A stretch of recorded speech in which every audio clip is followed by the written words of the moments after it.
Welcome my YouTube channel আবির পূজা। তো সকাল সকাল ঘুম থেকে উঠে পড়েছি। আজকে আমাদের যে রুমটাতে ফার্স্ট দিন ছিলাম সেই রুমটা আমাদের 3 দিনের জন্য বুক ছিল। তো আমরা অন্য রুমে শিফট করেছি, মানে ওই রুমটার পাশের রুমটা। তো ওটাতে একদম মানে এটাতে সি ভিউ দেখা যায়, এই যে একদম পেছনে সমুদ্র। তো এই রুমটাও ভালো। আর সকালবেলা উঠে স্নান হয়ে গেছে, একটু হালকা করে রেডি হব, তাহলেই হয়ে যাবে। আজকে যাব হচ্ছে পুজো দিতে। তো আজকে সারাদিন কি কি করছি সেটা তোমাদের সাথে অবশ্যই শেয়ার করব। তো চলো। আর পুজো দিতে গিয়ে কতটা শেয়ার করতে পারবো, ওখানে হয়তো মোবাইল অ্যালাউ নেই, তো ভেতরে কিছু শেয়ার করতে পারবো না। তো যতটা সম্ভব তোমাদের সাথে ততটাই শেয়ার করব।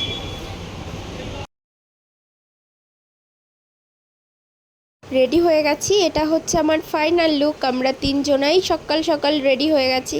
আরও আগে আমাদের পুজো দিতে যাওয়ার কথা ছিল, কিন্তু ছোট বাচ্চা নিয়ে আর আমাদের সত্যি কথা বলতে ঘুম থেকে উঠতেও দেরি হয়ে গেছে। আর রুমটা যেহেতু আজকে শিফট করা ছিল, ওর জন্য সব কিছু মিলিয়ে আমাদের বেরোতে বেরোতে এই যে দেরি হয়ে গেছে। তো যাই হোক, এখন এই যে বেরিয়ে পড়েছি রাস্তাতে আর কিছুক্ষণ, কারণ আমাদের হোটেলের থেকে মন্দিরটা খুব একটা বেশি দূরে ছিল না। আর আমি এইবার দিয়ে দ্বিতীয়বার জগন্নাথ দেবের মন্দিরে যাচ্ছি। আর মা বাবার সাথে ফার্স্ট টাইম যখন এসেছিলাম তখন আমার আর কি পুজো দেওয়া হয়েছিল না, মা ভাইকে নিয়ে পুজো দিয়েছিল আর বাবা মার কাছে দাঁড়িয়েছিল। তো যাই হোক, এখন এইবার যাচ্ছি বরের সাথে পুজো দিতে জগন্নাথ দেবের মন্দিরে। আমি 2বার গেছি, কিন্তু পুজো আমি আমার বরের সাথেই এবার ফার্স্ট টাইমই দেবো। সব কিছু মিলিয়ে বেশ ভালো লাগছে। পুজো দেওয়ার এবার একটা নতুন অভিজ্ঞতা হবে, কারণ মা ফার্স্ট টাইম যখন পুজো দিয়েছিল আমাকে বারবার বলে দিয়েছিল ভেতরে কিন্তু প্রচণ্ড ভিড় হয়, পার্স মোবাইল সব কিছু সাবধানে। যদিও পার্স মোবাইল কোনোটাই আমরা ভেতরে নিয়ে যাইনি, মোবাইল হচ্ছে তোমার বাইরেই রেখে গেছিলাম। সবটাই ভিডিওতে দেখতে পারবে তোমরা। আর এই যে চলে এসেছি, দূরে ওই যে মন্দিরটা দেখা যাচ্ছে, সত্যি খুব ভালো লাগছে। কারণ এই 3-4 দিন এসেছি আর পুজো দিতে যাব। আজকের দিনটা আমরা বেছে নিয়েছিলাম যে পুজো দেওয়ার জন্য। বাইরে একটুখানি দাঁড়িয়ে বাইরেটা দেখছিলাম আর কি, বেশ ভালো লাগছে। কিন্তু সত্যি কথা বলতে আমি এসেছিলাম পুরীতে অনেক বছর আগে, তখন পুরীর মন্দিরের একটা অন্যরকম ছিল, মানে এই যে বাইরের থেকে। আর এখন অন্যরকমভাবে দেখছি। সব কিছু মিলিয়ে ভালোই লাগছে, কিন্তু আমি অনেকটাই ছোটো সময় এসেছিলাম, তো তাই আমার কিছু কিছু মানে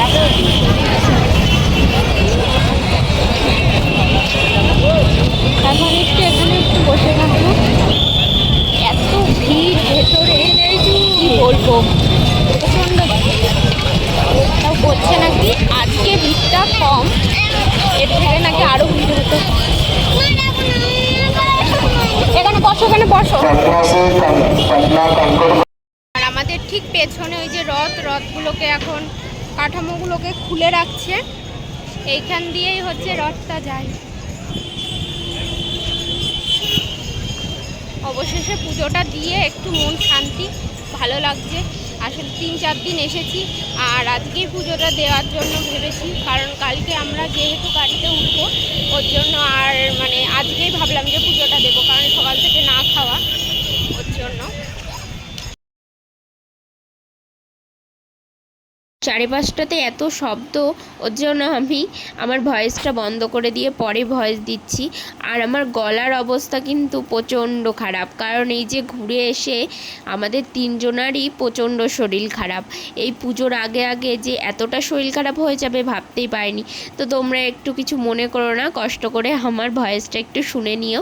তো যাই হোক, এখন আমরা পুজো টুজো দিয়ে হচ্ছে যাব হোটেলের ওইদিকে, কিছু খাওয়া দাওয়া করবো, তারপরে যাব। কারণ প্রচণ্ড খিদে পেয়েছে 3 জনারই। সকালবেলা উঠে যেহেতু উপোস টুপোস করে পুজো দিতে এসেছি। আর সবথেকে আশ্চর্য বিষয়, এই যে বাড়িগুলো দেখছো না, এই 2 সাইডে মানে একই কালারের একই রকমেরই সব মানে বাড়িগুলো। তো যাই হোক, এখন এই যে টোটোতে উঠে পড়েছি, যাব হচ্ছে একটা হোটেল থেকে। আমরা খাওয়া দাওয়া করে তারপরে আমাদের হোটেলে আমরা ফিরে যাব।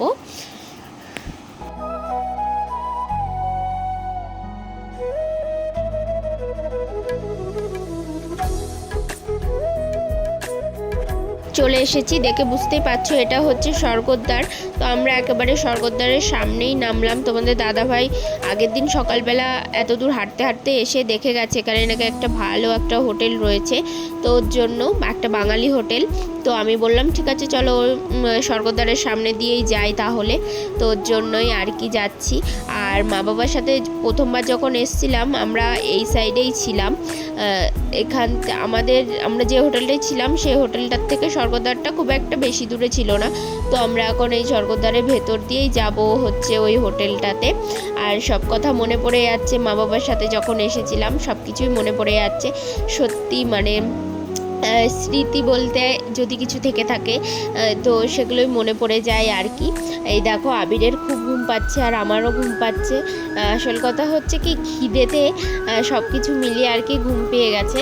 আর সকালবেলার এই যে খাবার হচ্ছে এখানে পুরি আর একটা তরকারি আর আলুর পরোটা নিয়েছিলাম।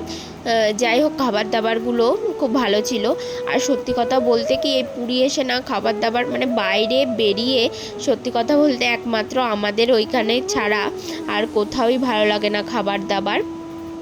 তো যাই হোক এই যে খাবার দাবার একটু কষ্ট করে খেয়েই চলে এসেছি আমরা আমাদের রুমে।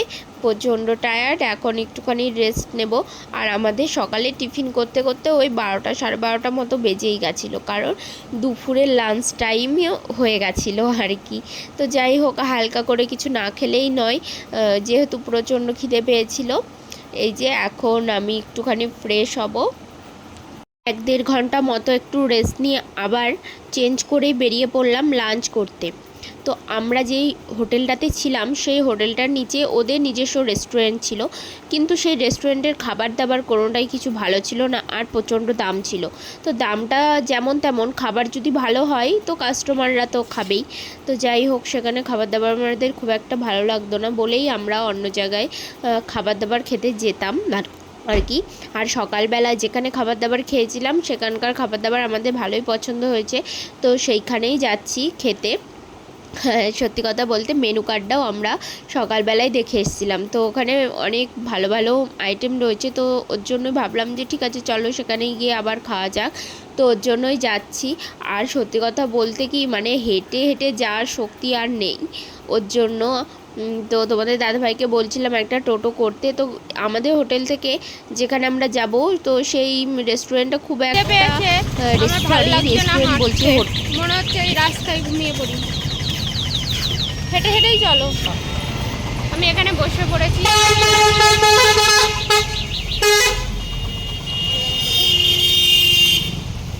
এই দাঁড়াও দাঁড়াও,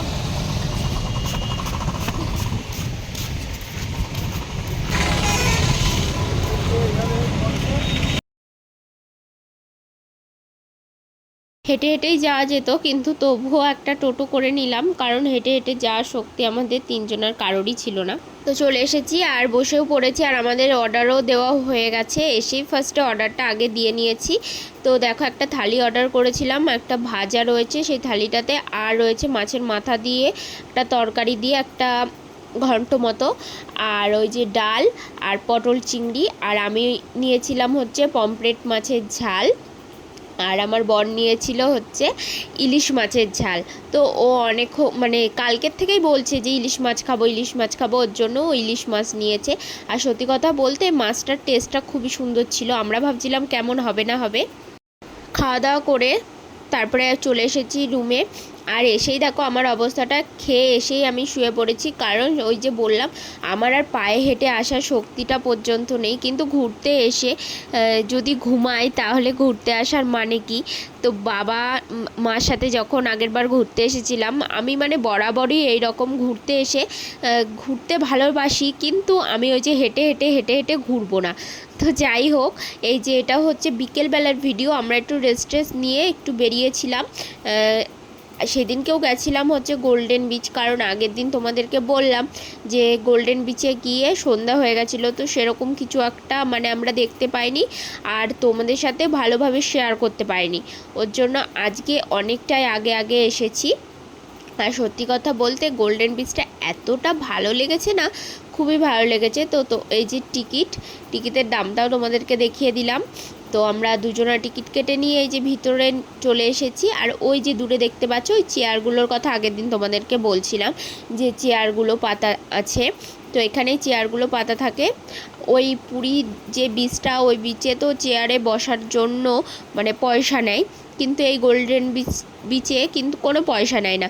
এই চেয়ারে তোমরা যতক্ষণ ইচ্ছা ততক্ষণ বসে থাকতে পারবে, গল্প করতে পারবে। কিন্তু এখানে একটাই সিস্টেম হচ্ছে 8টার সময় বন্ধ করে দেয় গেট, 8টার আগে পর্যন্ত মানে 8টার মধ্যে বেরিয়ে পড়তে হবে। তারপরে এই যে বিচটার এই যে হোটেলটা, এই হোটেলটার তো কোনো কথাই হবে না, এটা একটা সুন্দর হোটেল। তো দেখা যাক পরে আবার যখন আসবো তখন এখানে থাকতে পারি নাকি। তারপরে এখানে এই গোল্ডেন বিচের ভেতরেই রয়েছে একটা ছোট্ট পার্ক, তো বিভিন্ন ধরনের রাইড রয়েছে। তো আবিরকে এই যে আমি চড়াচ্ছিলাম। কিন্তু এই পার্কটাতে দেখতেই পাচ্ছ যে যে জিনিসগুলো রয়েছে রাইডগুলো, তো এগুলো কেমন একটা জং পড়ে গেছে, তো ওর জন্য দোলনা টোলনা সব কিছু, ওর জন্য আমার একটুখানি ভয় লাগছিলো যদি মানে খুলে টুলে বা ভেঙে টেঙে পড়ে যায় আর কি, মনে হয় অনেক দিনের। তো যাই হোক, এই যে আবির দেখো কতটা আনন্দ পাচ্ছে। আর এই যে এই স্লিপটাতে আমি উঠতে ওকে বারণ করছিলাম, কারণ যেই মইটা দিয়ে ও উঠবে তো সেইটা মানে অনেকটাই ভাঙা ভাঙা মতো আর কি। তো যাই হোক, সব কিছু মিলিয়ে ওকে যেগুলোতে সম্ভব সেগুলোতে উঠিয়ে এই যে এখন চলে এসেছি বিচের সাইডে। আর বিকেলবেলা বিচের সাইডে তো কোনো কথাই হবে না, খুব সুন্দর একটা পরিবেশ থাকে আর অনেক লোকজন, দেখতেই পাচ্ছ দূরে ছোট ছোট মানে সেট করা রয়েছে খড়ের যে সেটগুলো, তো সেগুলো খুবই মানে সুন্দর লাগছে। আর চারিপাশটা আস্তে আস্তে সবাই আসছে।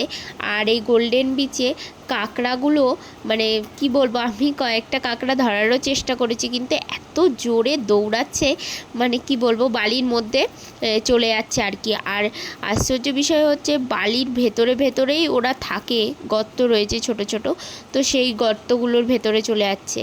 যত আলো কমে যাচ্ছে তত ওরা মানে জলের থেকে ডাঙার দিকে উঠে চলে আসছে।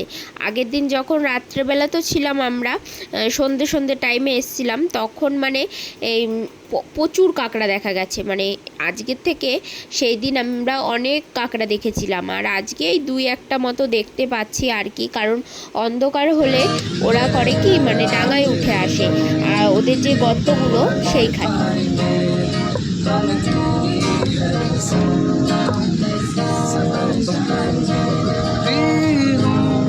तेरे नीले नीले होठों की सरगम पी लूं, तेरी सारी सारी सांसों को हरदम पी लूं, है पीने का मौसम तेरे संग मुस्कुराई है। সমুদ্রের সাইডে বসে সমুদ্রের ঢেউয়ের শব্দ আর সাথে যদি এরকম গিটার বাজিয়ে গান হয় তাহলে তো আর কোনো কথাই হয় না। তো যাই হোক, সব কিছু মিলিয়ে কিন্তু আমাদের সন্ধ্যেটা খুব সুন্দর কেটেছে আজকে। তারপরে এই যে আমরা হোটেলে চলে এসেছি, আর আজকে আমরা রুমেই খাবার অর্ডার করে নিয়েছি। আমাদের আজকে ডিনারে ছিল বাটার নান, চিকেন হান্ডি, ফ্রায়েড রাইস, আর আবিরের জন্য একটা রুটি নিয়েছিলাম। তো যে যেটা খায় আর কি, তো তবে আবির রুটি খায়নি, আবিরে বাটার নান আর ফ্রায়েড রাইসই খেয়েছিল। তো যাই হোক, খাবার দাবার মোটামুটি ভালোই ছিল। আর প্রচণ্ড যেহেতু আজকে বাইরে খেতে যায়নি আর কিছুও খায়নি বাইরে, তো সব কিছু মিলিয়ে খুব ভালো ছিল। তো এই যে আমি এখন বিছানা রেডি করছি, এখন আমরা ঘুমিয়ে পড়বো। তো ভিডিওটা আজকে এই পর্যন্ত, দেখা হবে পরের ভিডিওতে। অবশ্যই আরও অনেক কিছু শেয়ার করব। আর পুরীর ভিডিও কিন্তু এটাই লাস্ট ভিডিও নয়, এখনও অনেক কিছু রয়েছে তোমাদের সাথে শেয়ার করার মতো।